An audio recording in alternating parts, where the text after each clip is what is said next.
Hello বন্ধুরা, আজ আমরা সবাই চলে এসেছি একটি নতুন ব্লগ নিয়ে। আজ আমরা সবাই চলে গেছিলাম দাদা বৌদি বিরিয়ানিতে। দাদা বৌদি বিরিয়ানিতে একটি আমাদের বন্ধু তার বার্থডে সেলিব্রেশন করেছিল। এই দেখো সবাই আমরা বন্ধুরা মিলে চলে গেছি।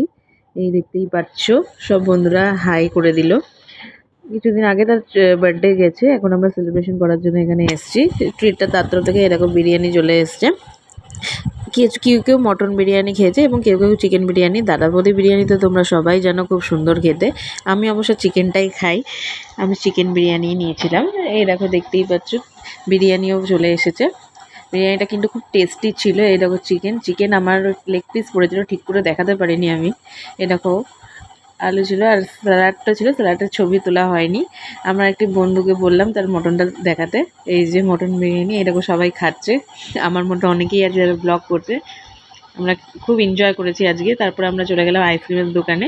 এখানে সবাই মিলে যে যার পছন্দ মতো আইসক্রিম খেলাম এবং কোল্ড ড্রিঙ্কসও খেয়েছি লাস্টে, কিন্তু সেটার আর ভিডিও করা হয়নি। আজকের জন্য টাটা গাইস।